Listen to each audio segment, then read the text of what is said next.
Ninguém tem problema. Você acorda sozinho, você levanta da sua cama sozinho. Você tá com sede, você pega um copo de água sozinho. Você quer ir pra academia, você vai, você trabalha, você é totalmente independente. Antigamente eu via as coisas como problemas. Sim. Todo mundo tem problema. Exato. Eu não concordo com isso. Posso falar, Danilo, hoje eu tô numa conexão com a minha mãe que você não tem noção. Você tá sabendo do problema que ela tá passando com o câncer já há pouco mais de um ano. Eu peço até desculpa se eu chorar aqui. Não, porque fica tranquilo. ela cuidou de mim a vida inteira. Se eu tô vivo, é pela luta dela. É falar da fé e do Deus que eu creio. E como que eu não vou agradecer aquela injeção que a enfermeira errou? É coisa de Deus isso, cara. Não tem outra explicação.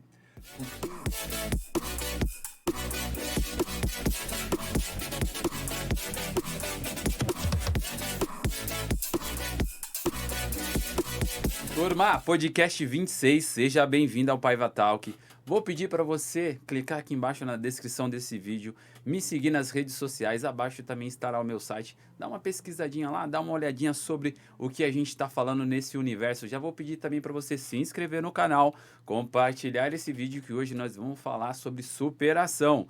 E hoje eu tô aqui com um cara que é fenomenal. Ele que foi recordista mundial, 2 medalhas de bronze em Sydney. O cara é fera, ex-atleta da Seleção Brasileira Paralímpica de Natação. Danilo Gleiser, seja muito bem-vindo ao podcast. Valeu, Xará, obrigado. Um prazer estar aqui, compartilhar um pouco da minha história, né? Contar aí, além das conquistas, contar justamente aquilo que a minha carreira de atleta me ajuda na minha vida como ser humano. Acho que isso é o bacana de falar, né? O esporte, eu acho que é um dos 3 principais pilares de construção do ser humano. E eu aprendi muita coisa no esporte, que é o que eu trago para a vida agora. Porque atleta a gente nunca é eterno, Exato. né? Então, eu consegui aprender bastante durante essa carreira aí de mais de 10 anos de seleção brasileira. Que bacana. Além de atleta, de ex-atleta também, hoje é empreendedor, sim, filho, marido, para, é um para. A vida não para, né? Treinador, palestrante. Isso. Assim, enquanto atleta, a gente sempre traça objetivos, ciclos, né? E sempre tentando aumentar, né? E uma das minhas frustrações é que eu nunca programei a minha aposentadoria. E ela aconteceu de uma forma assim, repentina, sem programação, sem nada. E na época, com muita ajuda da Karina, eu conseguia reverter. E hoje, com uma tranquilidade, uma fé gigante que eu tenho, eu consigo usar aquilo que eu era como atleta. Legal. Para que eu continue fazendo essa mudança, porque mudança sempre vai acontecer. A vida é uma eterna mudança, constantemente. Se a gente estaciona, a gente fica para trás, né? Então, assim, hoje eu sou um cara realizado nesse sentido. Eu tenho uma fé que hoje não é me garantir, mas é uma certeza. Convicção, né? De que cada dia eu vou fazer aquilo que eu quero. E tudo no propósito, no tempo de Deus, vai acontecer as coisas, entendeu? Legal, bacana. Dan, primeiramente quero te agradecer aqui por dispor um pouquinho desse seu tempo aqui para falar um pouquinho com a gente, compartilhar sua história de superação, motivação, dentro do esporte, fora do esporte, como ser humano num todo. Dan, para a galera que não te conhece, vamos falar um pouquinho da sua história, da sua trajetória? Quem que é o Dan lá atrás? Quem que é esse Dan? Vamos começar igual na minha palestra? Bora, vamos lá. Você que manda, você que coordena aqui, hein? Faço 47 anos daqui a pouco. Quando eu nasci, devido a uma transfusão de sangue que eu precisei fazer, numa das aplicações, a agulha atingiu a articulação do meu quadril. Então, para quem não é da área, aí eu não tenho a cabeça do fêmur e o acetábulo, os ossos da bacia que o osso é para encaixar. Foi um processo muito doloroso, eu não lembro, graças a Deus. Eu fiquei 3 anos da minha vida engessado, do peito para baixo. Nesses 3 anos, só se tirava o gesso para fazer cirurgia. Foram 9 cirurgias nesses 3 anos. Só deitado? Só deitado. Tá?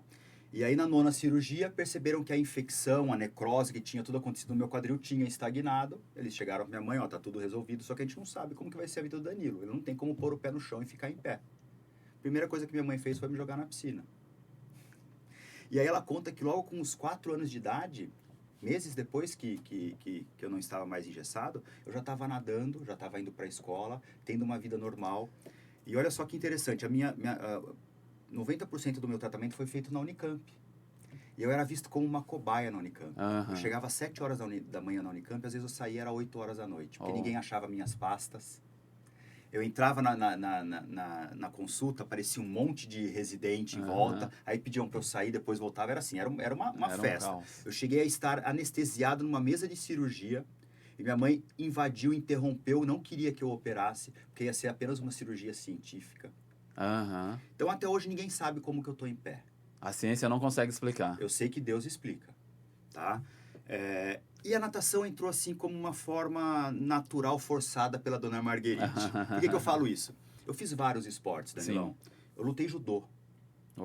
E aí, a hora que minha mãe percebeu que o negócio ia começar a ficar sério, ela me tirou. Eu joguei basquete, joguei futebol, eu amo tênis, né? Eu sou apaixonado por tênis, meu sonho era ser tenista, mas eu entortei toda a minha coluna, porque o centro gravitacional do tênis é na coluna, né? E a natação veio como que uma terapia no começo, como uma necessidade. Minha mãe enxergou isso, talvez de uma forma divina, e hoje eu acredito que a minha estrutura muscular para sustentar aquela deficiência que eu tenho óssea é graças à natação. Tanto é que se um dia eu tiver 100 anos de idade, eu acredito que eu vou ter que estar nadando por isso. Mas assim, o que eu quero contar é o seguinte: na minha adolescência, quando eu comecei a achar dono do meu próprio nariz, eu me comparava aos meus amigos, aqueles que eu achavam amigos, né? E eu queria usar o tênis que meu amigo usava, eu queria fazer isso, queria fazer aquilo, eu não podia, porque eu usava uma bota ortopédica de 14 centímetros, uma perna pra outra. Hoje em dia é moda, a mulherada usa sapato. Eu tenho um trauma disso, pra você ter noção. Até um tempo atrás, antes da imersão que eu fiz, a imersão Águia, eu tinha um trauma ferrenho de ir em shopping center. A Karina sofria muito comigo, porque a Karina é doida por shopping center, e eu ia assim, quando eu não conseguia me livrar de ir, eu ia por obrigação, porque na minha época de infância, era a criançada passando, olhando, apontando, perguntando pro pai.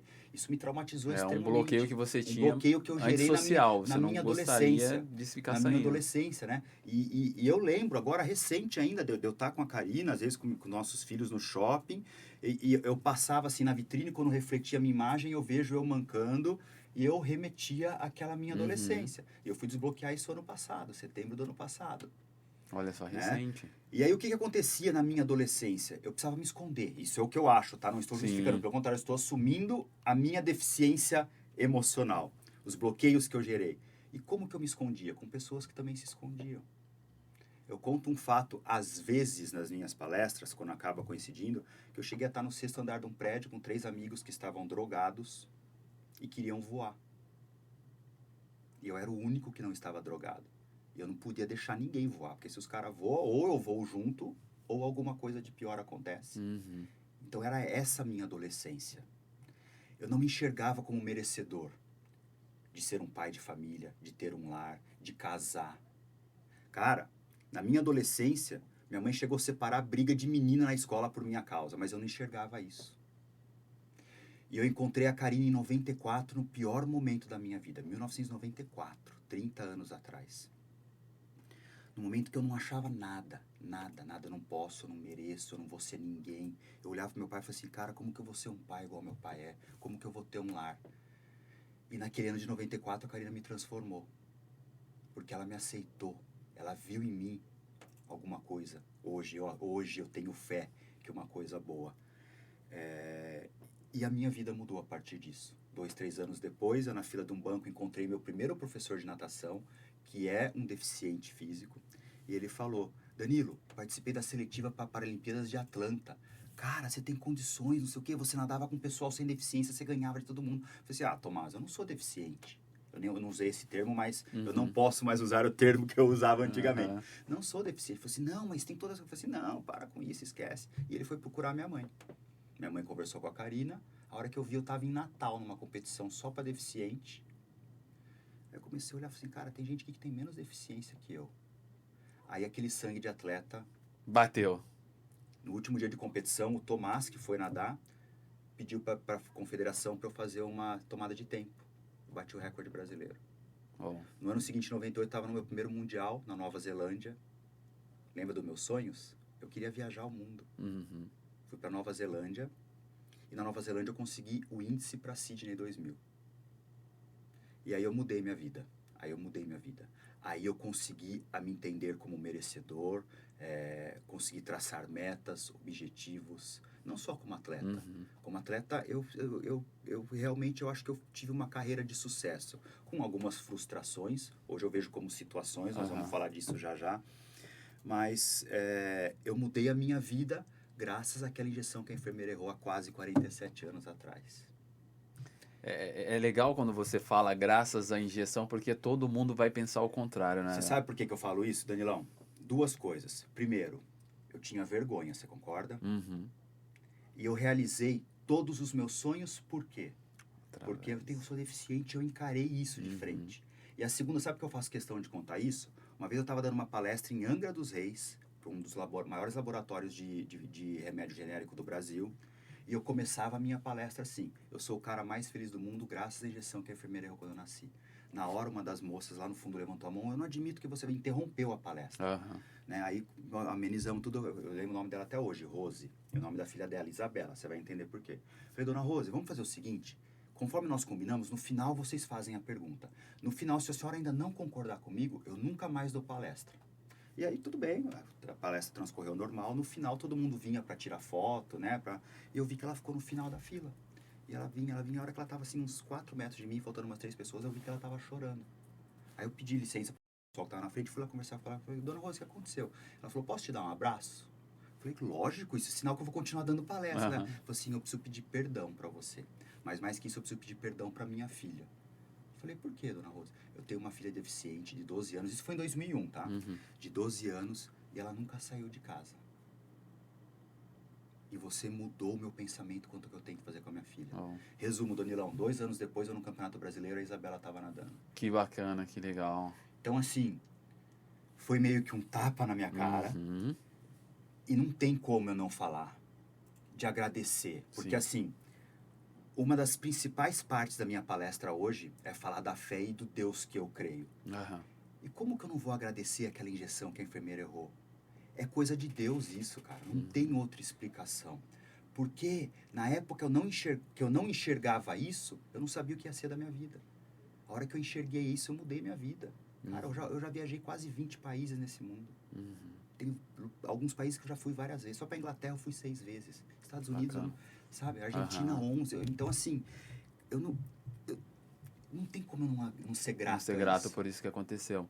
E uma coisa que eu achei legal que você comentou, que é a respeito de quando você foi para a sua primeira competição, quando você se deu conta, você estava em Natal competindo, né? Isso. E dá para ver que a partir do momento dessa primeira, houve um desbloqueio seu. Muito. Que aí você começou a perceber, se entender como o Danilo não, sou merecedor, sou digno. Como que foi para você, nesse primeiro momento ali, nessa primeira competição, a entender que você era digno e merecedor? Eu sempre fui competitivo. Tá? Inclusive, durante o meu tempo de relacionamento com a Karina, a gente teve vários problemas. Você é muito competitivo. Na época do Giovanni adolescente, a Karina proibiu de jogar videogame com ele, que eu não admitia perder. E como eu falei, na minha adolescência eu fiz vários esportes recreativos. Cheguei a defender escola em torneio de vôlei. Com esse tamanhão meu, eu era o levantador do time de vôlei da escola. Eu sempre fui competitivo. Eu não lembro certinho qual que foi o meu pensamento. Por isso que eu acredito de novo que foi coisa de Deus. A hora que eu cheguei em Natal, eu passei uma semana em Natal. Uma viagem maravilhosa. Eu fui para passear em Natal. Só que a hora que eu vi que tinha gente com menos deficiência que eu, que, por exemplo, eu não ia nadar com um cara que não tem uma perna, ou um braço, ou um cadeirante, ou um deficiente visual. Eu ia nadar com um cara dos mesmos graus de deficiência que o meu, e tinha cara com menos deficiência que a minha. Eu acho que foi assim. Aquele bichinho de atleta e de busca de ser competitivo, de atingir os objetivos. Tinha torneio no Clube do Bosque em Americana, que eu jogava no gol, porque minha mãe só deixava eu jogar no gol. Eu era o goleiro menos vazado e destaque do campeonato. Que legal. Eu sempre fui competitivo. Então, a hora que eu vi essa oportunidade, a hora que eu bati o recorde brasileiro, o cara falou assim: meu, você tem que disputar o Mundial ano que vem. Onde que é? Na Nova Zelândia. Não tinha como não falar, não. Aí, nesse momento, você encarou a realidade e abraçou a causa. Fui pro Mundial. 99 fui pro Pan-Americano. Aí, carimbado o passaporte para Sydney, eu fui pedir a conta na empresa. Porque aí eu quis me transformar num atleta profissional. E como que foi para você lidar com isso daí? Vou ter que pedir conta para me tornar um atleta. Posso falar de Deus de novo? Vamos lá. É importante, sua história é importante. A Marguerite, a culpada de tudo, que eu falo muito dela na palestra, era a minha chefe. A gente trabalhava numa empresa que era prestadora de serviço para um banco Sim. multinacional. Eu falei, mãe, quero a conta. Ela apoiou na hora, só que ela tinha que conversar com o chefe dela. Chegamos na sala do Júnior. Júnior, ele quer a conta. Assim, ele quer treinar esse ano até o ano que vem, porque ele quer chegar em Sydney pleno. O Júnior veio e falou assim, você não vai ser mandado embora. Você vai continuar registrado, recebendo o seu salário, só que eu quero que você volte com a medalha de Sydney. Que bacana. Ali, foi embora. Aí foi o instalar. Cheguei em Sydney como 21 do mundo, saí com a medalha de bronze no 50 livre e no revezamento 4 por 100 livre. Que bacana, que legal. Cara, sua mãe foi o motor propulsor aí. Como que era esse relacionamento seu com a sua mãe para incentivar, para acreditar em você o tempo todo ali do teu lado? Posso falar, Danilo? Hoje eu tô numa conexão com a minha mãe que você não tem noção. Você tá sabendo do problema que ela tá passando com o câncer já há pouco mais de um ano. Eu peço até desculpa se eu chorar aqui. Não, porque fica tranquilo. Ela cuidou de mim a vida inteira. Se eu tô vivo, é pela luta dela. E quando você casa, você meio que sai de casa, né? Mas com o término do meu casamento em janeiro, eu voltei pra casa dela. E o que eu tô vivendo com a minha mãe, cara, é surreal. É surreal. É difícil, às vezes é doloroso, mas a conexão que eu tô tendo com ela, cara, eu não lembro de ter tido nunca nos meus outros 46 anos de vida. Então eu acho que assim, de novo, eu vou acabar virando pastor. Deus sabe o que faz, né? Num momento difícil na minha vida, depois de um relacionamento de 30 anos, Deus me conectou com a minha mãe. E hoje eu estou assim tão tranquilo, porque eu sei que ela é uma pessoa tão de luz, que o dia que chegar a hora dela, ela vai estar num lugar melhor. E eu tô pleno porque o que eu tô vivendo com ela é mágico. Cara, isso é muito lindo. Entendeu? Isso é legal que você tá comentando, porque hoje em dia, principalmente as pessoas mais jovens, né? Tem aquela picuinha com a mãe, com o pai, não consegue ver algo bom para poder aproveitar ali no momento com os pais. Acha que o pai ou a mãe tá pegando no pé, mas o pai e a mãe tá querendo cuidar de todas as formas ali. Eu já vou te pedir para você deixar uma mensagem para esse pessoal, para dar esse valor na mãe, no pai, né? Que tá ali o tempo todo ajudando o filho a querer crescer e a ser melhor. Eu li isso hoje. Filho, o seu pai ou a sua mãe são as únicas pessoas que vão querer que você seja melhor que eles. Eu hoje, graças a Deus, eu já vejo meu filho como melhor que eu. A minha filha está no caminho certo. E eu tenho certeza que a Karina também quer isso para eles. E isso é de todo pai, toda mãe. Então, o que eu queria falar é o seguinte. Tempo de qualidade. Tempo de qualidade. Faz 2 meses que eu tô na casa da minha mãe e parece que faz 10 anos que eu tô com ela. Porque, inclusive, semana passada eu estava conversando com um amigo que depois de anos eu me reconectei. E o Laerte falou assim, Danilão, desde que eu perdi minha mãe, que todo dia eu penso quantos momentos eu deixei de estar com ela. E isso não volta nunca mais. Então, acho que isso é bacana. Aproveite enquanto seu pai e sua mãe estão aqui. Hoje você não é pai, você não é mãe. E eu tô te falando de experiência própria. Porque minha mãe falou muitas vezes pra mim, o dia que você for pai, você vai lembrar de tudo que eu tô falando pra você. Então aproveite, de coração, aproveite. Porque o ontem não volta mais. E o amanhã, só Deus sabe o que vai ser o amanhã. Se vai ter amanhã. Sim. Todo dia de manhã, quando eu ajoelho, eu primeiro agradeço eu estar vivo. E à noite, quando eu vou dormir, eu ajoelho de novo e eu agradeço por ter vivido esse dia, porque eu não sei se eu vou acordar no dia seguinte. E aí é bacana, Danilão, porque assim, eu vou entrar numa questão que assim, antigamente eu via as coisas como problemas. Sim. Todo mundo tem problema. Exato. Eu não concordo com isso. Ninguém tem problema. Você acorda sozinho, você levanta da sua cama sozinho, você tá com sede, você pega um copo de água sozinho. Você quer ir pra academia, você vai, você trabalha, você é totalmente independente. Para você fazer suas necessidades básicas, você não precisa de ninguém. Você não tem problema. O que você tem são situações. Foi isso que transformou a minha vida pós-atleta, quando eu aprendi isso. Porque enquanto eu era atleta, por causa dessa questão de ciclos, de objetivos, de metas, eu sempre fui assim a milhão e nunca percebi as coisas. Mas em 2004, na minha segunda Paralimpíada, eu cheguei em Atenas como número 1 do mundo. Eu saí de Atenas como número 1 do mundo, só que sem medalha. Um erro na minha largada na final me fez ficar em 5º lugar. O tempo que eu tinha feito na semifinal, eu era pelo menos prata. E o meu tempo de número 1 do mundo não foi batido pelo cara que ganhou a medalha de ouro. Então, assim, quando a gente encara as coisas como situações e não como problemas, a gente vive a jornada. Eu não lembro como foi minha jornada de 2002 até 2004, porque eu atropelei tudo visando ganhar o ouro em Atenas.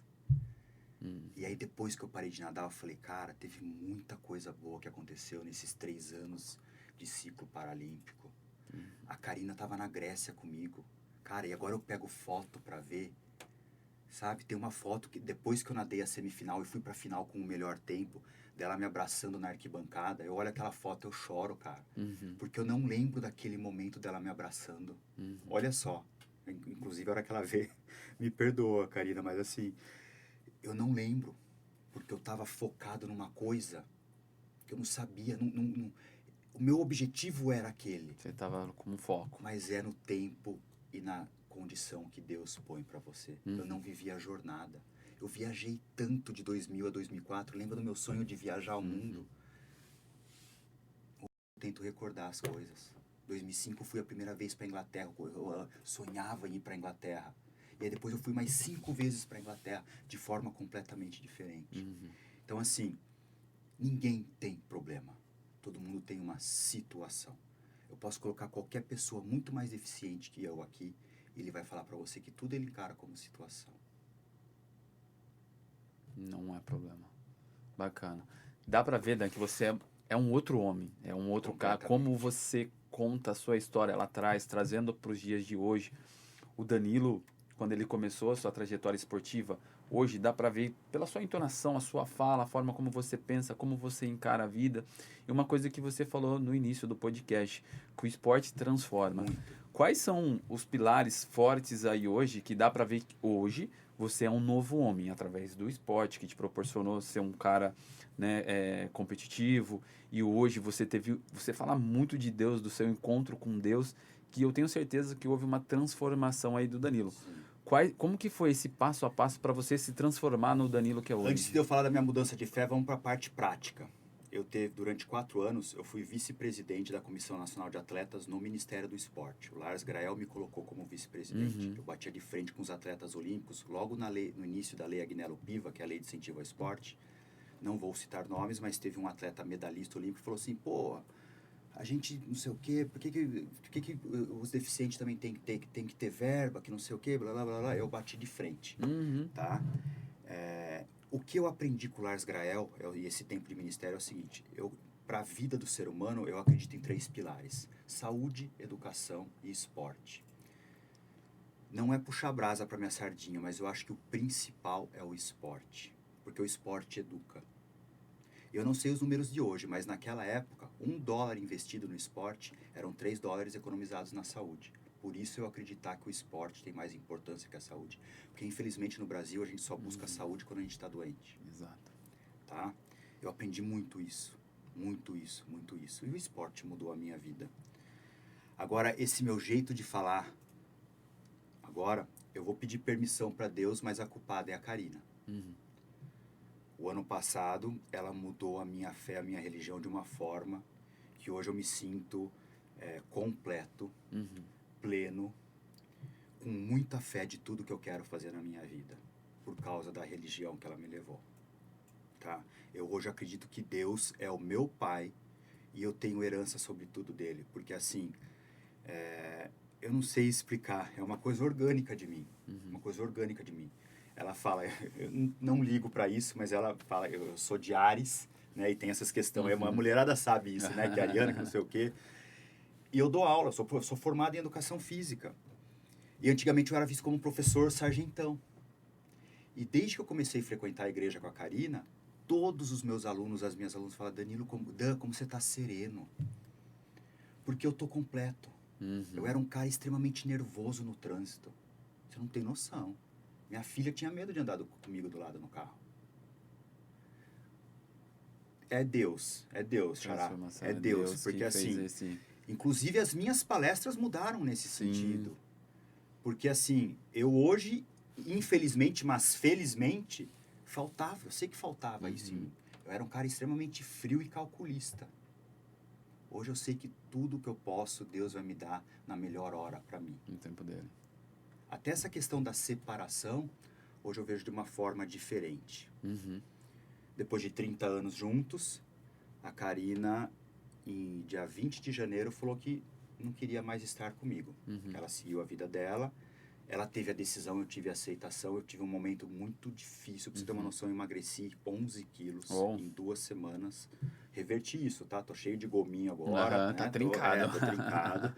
Mas eu passei por um luto, porque eu tive que aceitar. Exatamente.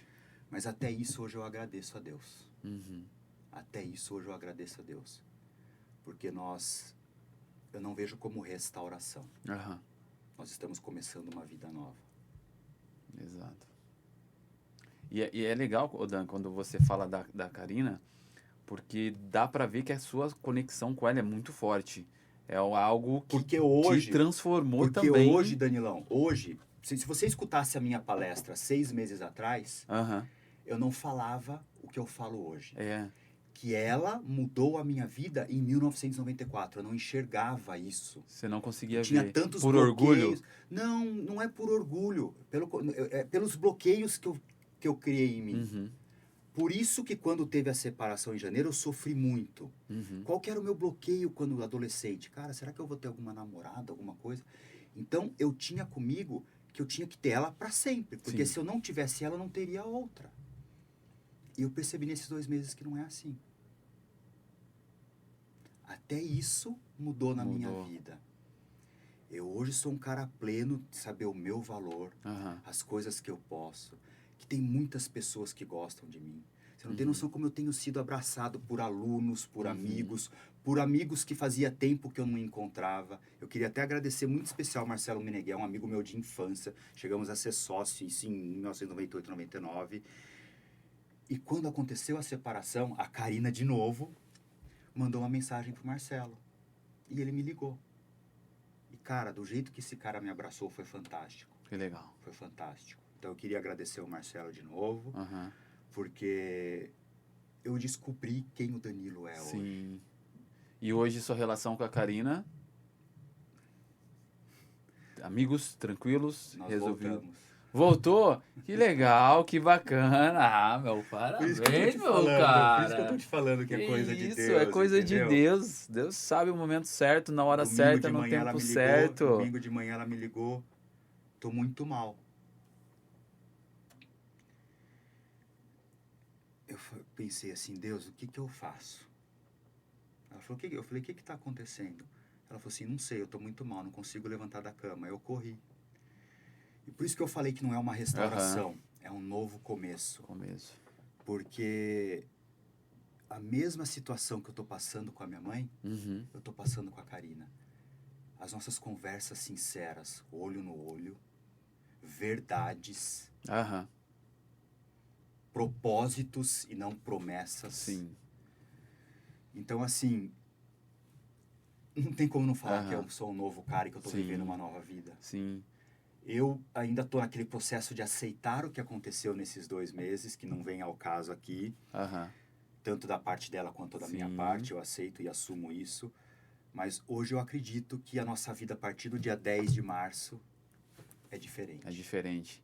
Que bacana, Dan. E dá pra ver que você é um cara... Dá pra sentir sua energia, né? O universo, o mundo é energia. E sua energia é isso. Você é um cara que fala, é um cara que tá vivendo o que você tá falando. Como a gente conversou até um pouquinho antes, né? Hoje você tá cheio de situações e não problemas.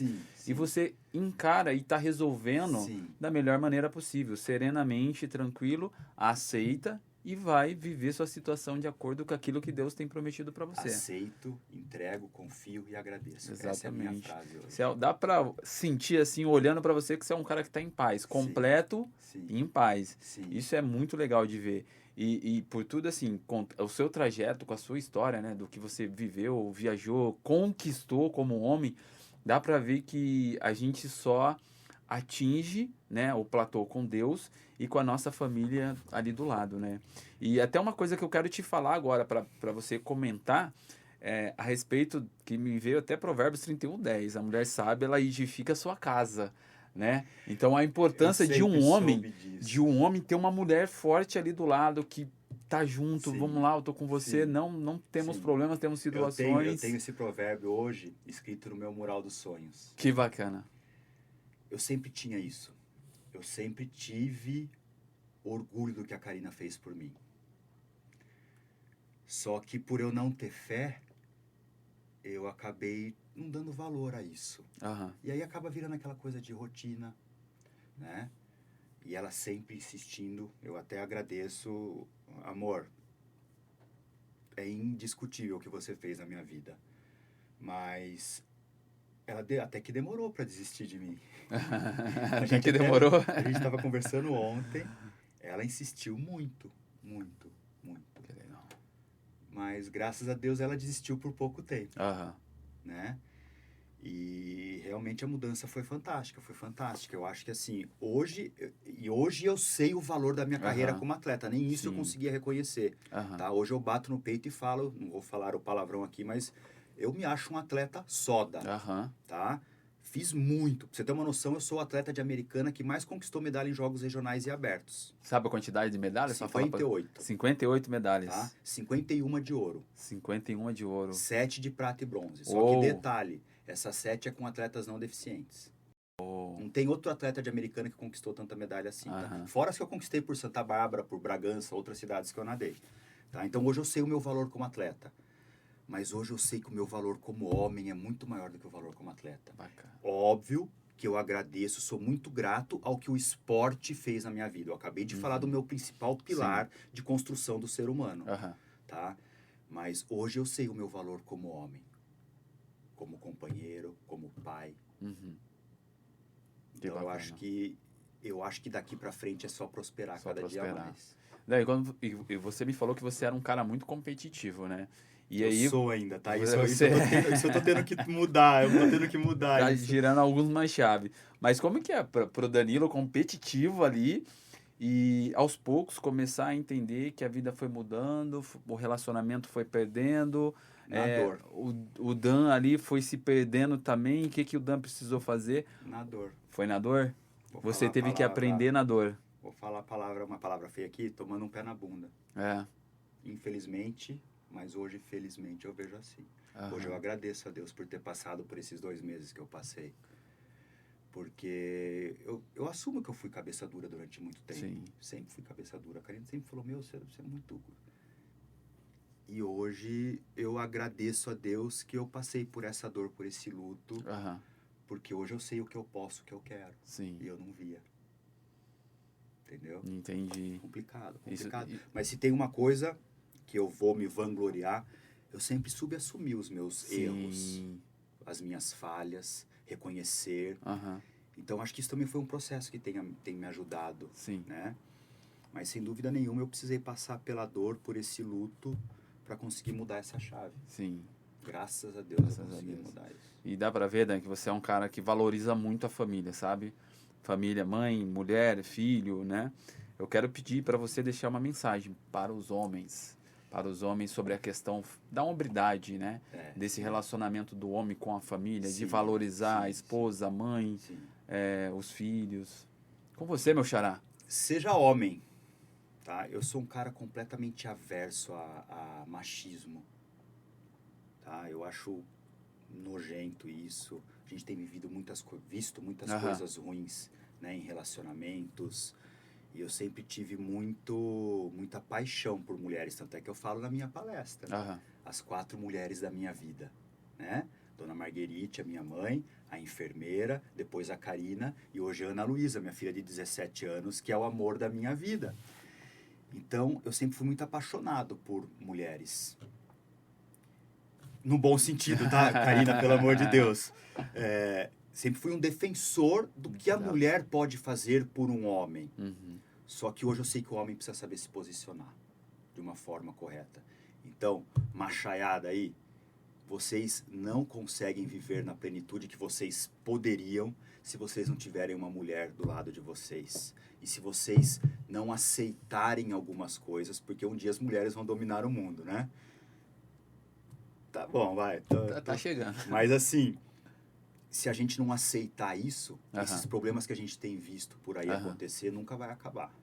E eu acredito numa comunhão entre homem e mulher, que inclusive é o que eu estou vivendo hoje, de uma forma que a mulher tem que ser extremamente importante no papel do homem. Mas o homem tem que saber se posicionar também. Hoje eu sei me posicionar como homem. Qual seria o posicionamento do homem, Dan? O provedor. Provedor. E hoje eu aprendi que não é na questão financeira. Estava conversando isso ontem com a Karina.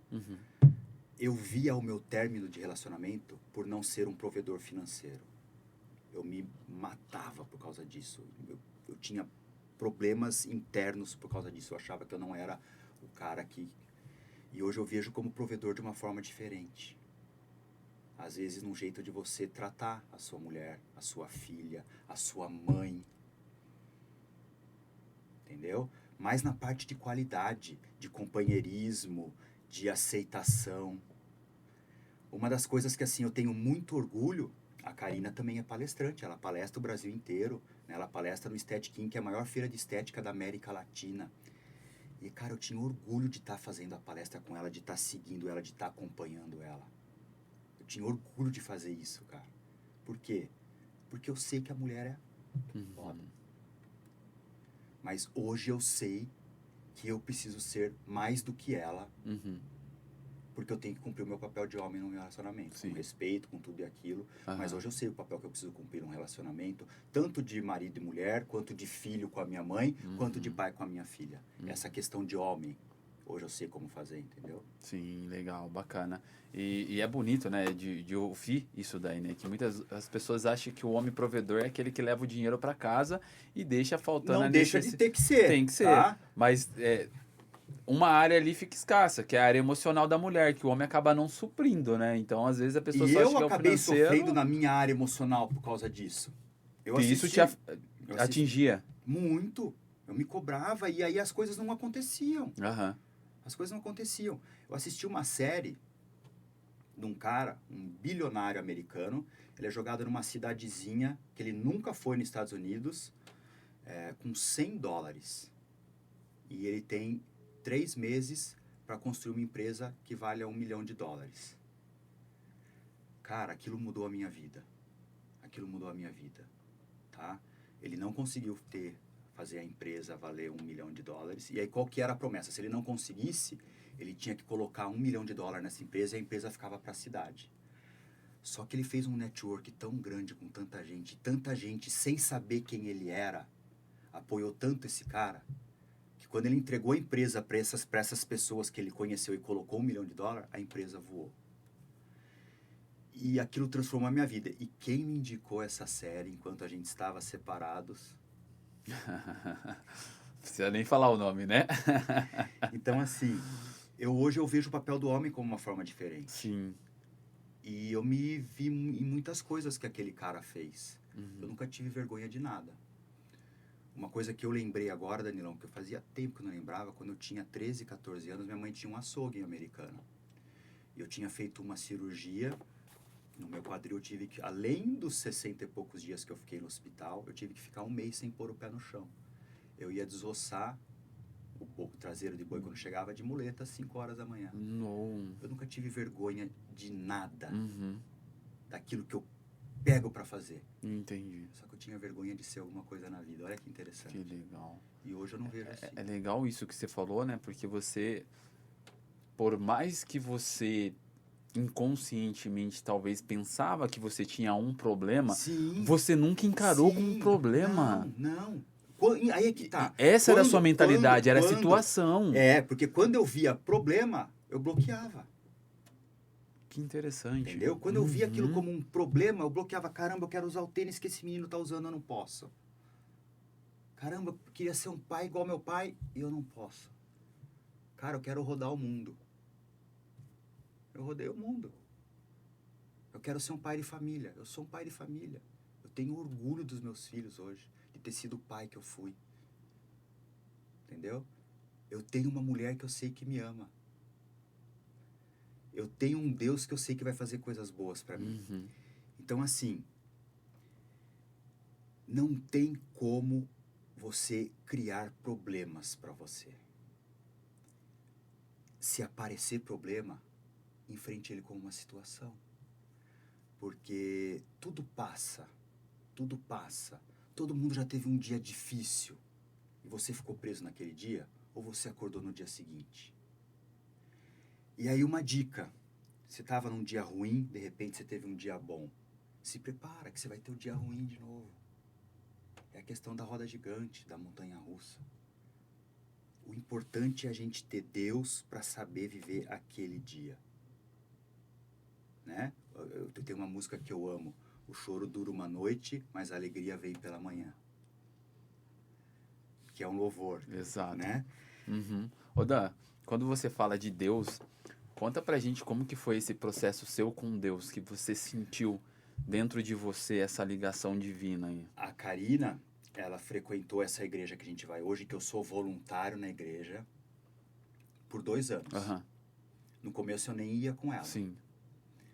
Depois, por insistência dela, lembra que eu falei que ela insistiu muito comigo? Eu ia, mas eu ia de uma forma tapada.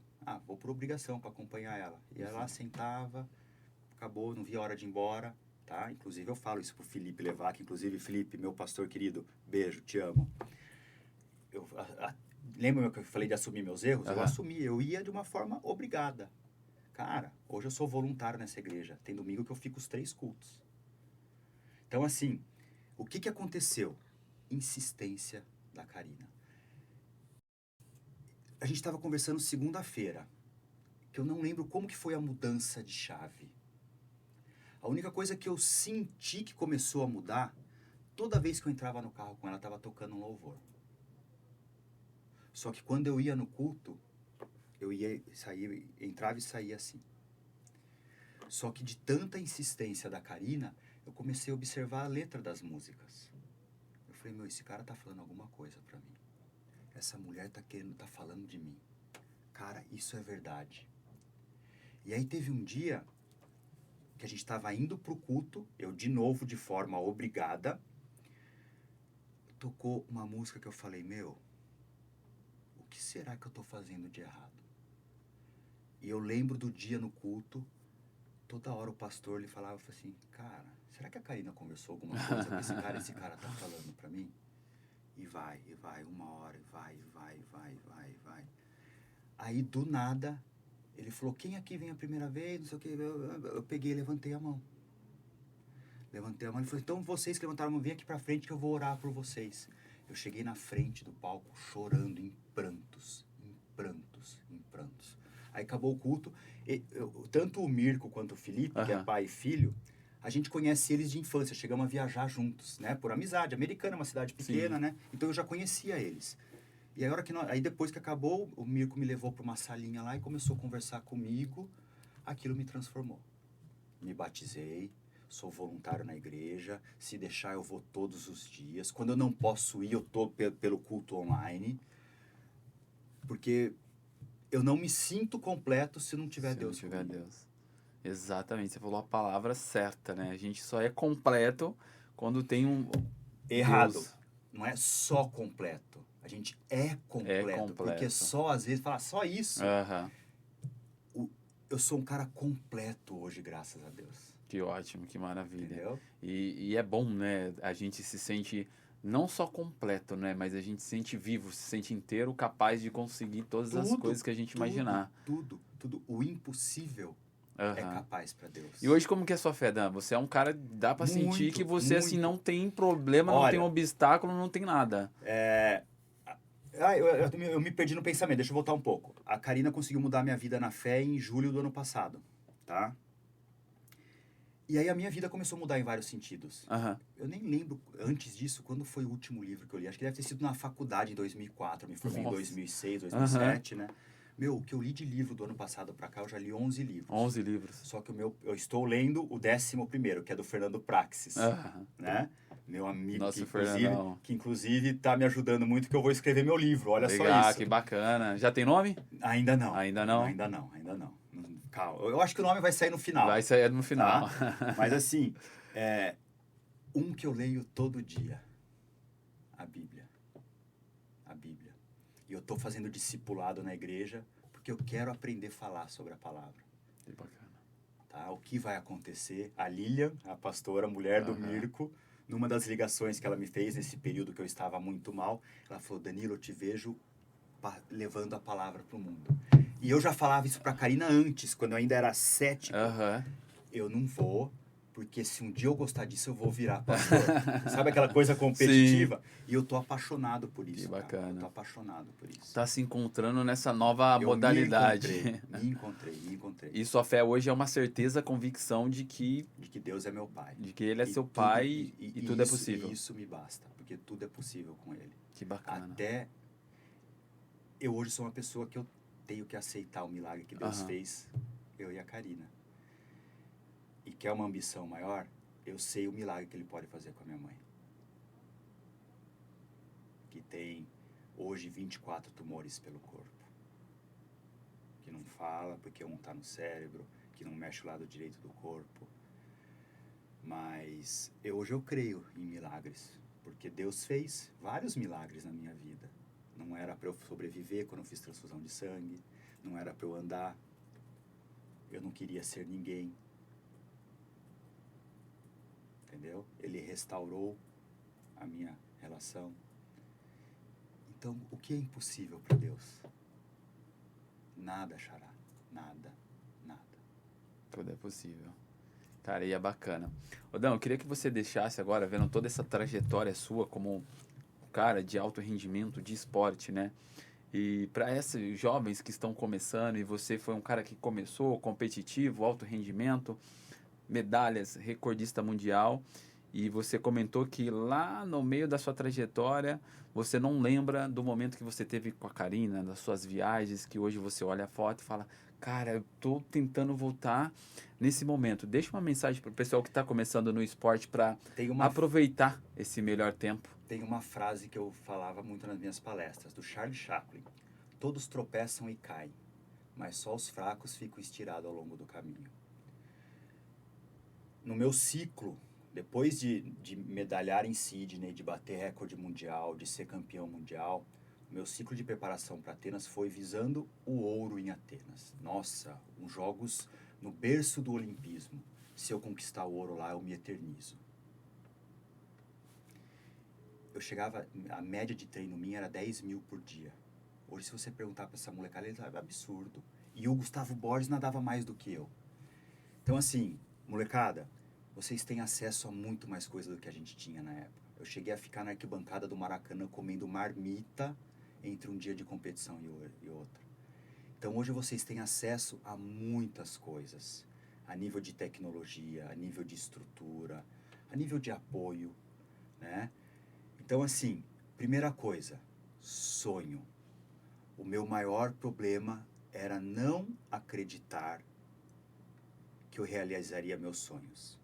Só que aí eu transformei em situações e eu fiz de todos os meus sonhos, sonhos possíveis. Aí alguém pode perguntar, mas você não conquistou a medalha em Atenas? Só que hoje eu vejo como uma coisa boa. Porque aí o que aconteceu, Danilão? Teria um outro ciclo para Pequim. O que um atleta de alto rendimento, quando ele tem uma frustração, ele faz? Ele quer se redimir. Então, bora lá rapidinho, não vou me prolongar. Eu queria ir para Pequim, tá? E voltei a treinar, voltei a render, voltei a conquistar medalhas, voltei a viajar ao mundo. Cheguei na seletiva para Pequim, nós éramos em 5 com índice para disputar o 50 livre. É regra internacional para o mundo inteiro, só 2 atletas de cada país podem nadar a prova. Na seletiva eu fiquei em terceiro. Felipe e André, que conseguiram índice, foram ouro e prata. O tempo meu na seletiva teria sido bronze. Pô, Danilão, você não participou dos Jogos de Pequim? Participei. Eu fui comentarista do Sport TV. Pequim, Londres, Rio, fora os mundiais e pan-americanos. Então, assim, acredite nos seus sonhos. Às vezes não é da forma como você quer, é da forma como Deus quer. Mas posso falar? foi muito melhor os Jogos de Pequim como comentarista padrão Globo do que se eu tivesse sido como atleta. Que bacana, né? Que legal. Dan, estamos chegando na reta final. Tá. Estamos encerrando já. Bate-papo aqui voou. A hora você Quero vê voltar que é assim, mais, hein? Não, com certeza você vai voltar mais e vai voltar com muitas novidades ainda. Lógico. Mas pra gente encerrar aqui, eu queria que você deixasse uma mensagem, pode ser uma mensagem bíblica, uma mensagem sua, o que é o Danilo, a essência, o sentimento, pra gente poder finalizar aqui com chave de ouro e medalha de ouro, hein? Gente, tudo no tempo de Deus. Deus sabe o que é melhor para você. A porta fechada é Deus, a porta aberta é Deus. Aquele contrato que você não assinou é Deus. Aquela pessoa que não te quis é Deus. Porque Ele sabe o que é melhor para você. Às vezes Ele vê coisas e escuta coisas que você não escuta. Então, assim, não quero falar de religião, mas quero falar, tenham Deus, porque Deus é completo. Cara, sensacional. Eu acho que você falou tudo, né? Que todos nós, seres humanos, precisam ouvir, ainda mais nesses dias, nesses momentos de hoje, que a gente vem enfrentando situações e não problemas, que a gente encontra conforto e a gente acha paz para a gente poder enfrentar aí na nossa vida. Xará, te agradecer mais uma vez. Muito obrigado. Deus abençoe. Você vai voltar aqui mais vezes no nosso podcast para a gente poder falar sobre essa transformação aí do esporte, da vida como ser humano e do chamado espiritual que a gente tem aí para enfrentar as nossas situações. Obrigado. Abração, viu, meu querido? Obrigado. Chegamos na nossa reta final, gente. A hora voou aqui, gente. Teve muitas perguntas aqui que ficou na minha mente, mas tenho certeza aqui que esse atleta vai voltar aqui no nosso podcast para poder esclarecer muito mais coisas e com muito mais novidades aqui para dar vários insights na nossa mente, no nosso espiritual e para o nosso corpo. Quero agradecer você por estar assistindo esse vídeo. Já compartilha essa história aqui, ó, foi sensacional. Se inscreva no canal para não perder mais nenhum episódio. Um abraço e até a próxima.